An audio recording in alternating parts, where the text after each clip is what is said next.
Assalamualaikum warahmatullahi wabarakatuh. Halo teman-teman semua, terima kasih sudah menonton video ini.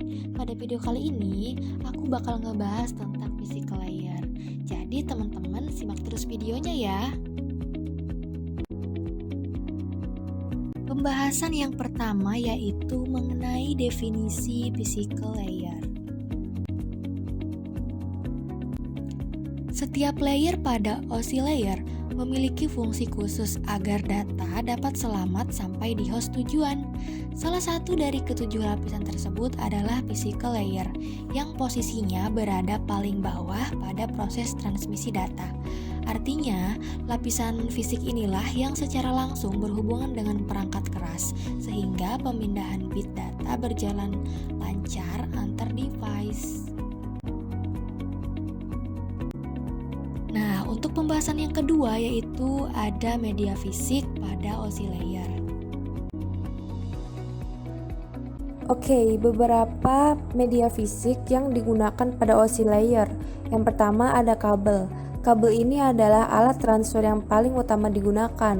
Untuk kabel sendiri ada banyak jenisnya. Yang pertama ada kabel UTP, kabel STP, kabel koaksial, ada juga fiber optik, dan masih banyak lagi. Selanjutnya ada yang namanya Network Interface Card atau NIC. NIC ini bertugas untuk meneruskan sinyal biner dari komputer sumber melalui perangkat keras, yaitu kabel itu sendiri. Kemudian selanjutnya ada yang namanya hub. Hub ini digunakan oleh jaringan yang mengimplementasikan topologi bintang. Nah, dengan adanya hub ini, antara komputer user dengan klien bisa saling berbagi informasi, sehingga di sini bisa menghemat kabel dan juga server. Kemudian selanjutnya ada repeater. Untuk repeater ini itu adalah sebuah perangkat keras yang dimana fungsinya untuk menambah jangkauan transmisi data tanpa melakukan penambahan server baru. Kemudian yang terakhir yaitu ada switch. Switch ini itu konsep dasarnya sama seperti hub, namun tetapi switch ini lebih selektif dalam memilih komputer klien yang dimana berhak untuk mendapatkan akses informasi. Selanjutnya kita beralih ke pembahasan yang ketiga yaitu fungsi dari physical layer. Nah, untuk fungsi dari physical layer itu sendiri terdapat 3 fungsi. Yang pertama yaitu untuk menentukan metode persinyalan, yang kedua melakukan sinkronisasi data, dan yang ketiga mendefinisikan link fisik dalam transmisi data. Untuk pembahasan yang selanjutnya yaitu ada digital bandwidth. Digital bandwidth adalah jumlah dari pulsa per detik yang diukur dalam bits per second. Tipe dari bandwidth ini menggunakan sinyal digital dalam transmisinya. Untuk contoh dari perangkat yang memiliki bandwidth ini adalah kabel Ethernet. Nah, untuk pembahasan selanjutnya yaitu ada throughput and goodput. Yang pertama ada throughput, merupakan ukuran dari transfer bit di media selama jangka waktu tertentu atau jumlah data sementara.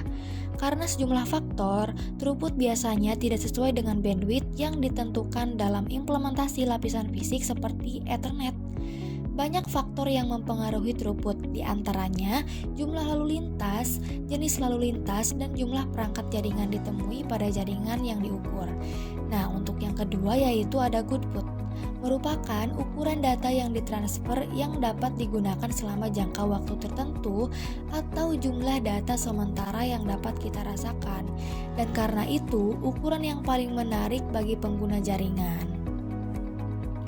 Goodput mengukur efektif transfer data pengguna antara entitas lapisan aplikasi seperti antara proses sumber web, server, dan web browser perangkat tujuan.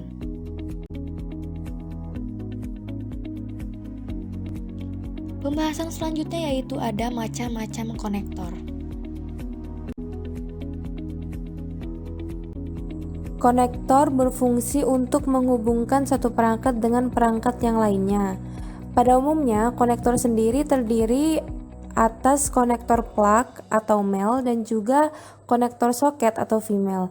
Untuk jenis-jenis konektor standar ini ada banyak, diantaranya yang pertama yaitu ada RJ45 connectors. RJ45 connectors adalah konektor kabel Ethernet yang kebanyakan memiliki fungsi sebagai konektor pada topologi jaringan komputer LAN dan topologi jaringan lainnya. Kemudian selanjutnya ada BNC atau BNC konektor yang dirancang khusus untuk kabel koaksial yang berfungsi untuk membawa sinyal frekuensi tinggi, di mana kejernihan sinyal yang bebas dari distorsi dan noise merupakan hal yang sangat penting. Kemudian selanjutnya ada F-type. Untuk F-type ini adalah tipe dari konektor koaksial RF yang sering digunakan di dalam kabel modem TV satelit, kabel televisi, dan aplikasi-aplikasi antena.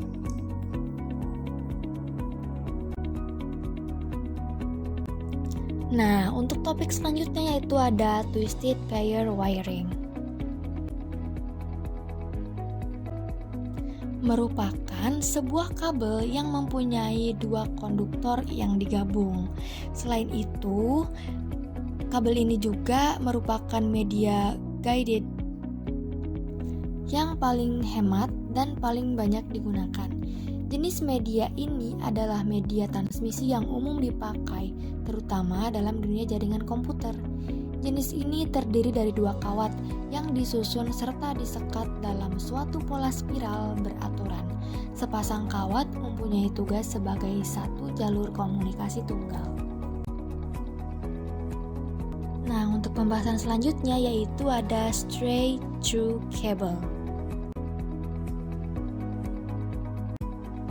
Kabel ini merupakan jenis kabel jaringan yang digunakan untuk menghubungkan perangkat komputer dengan hub ataupun switch, atau dalam arti kata menghubungkan perangkat jaringan yang berbeda seperti switch dengan router, switch dengan PC atau server, atau hub to PC atau server.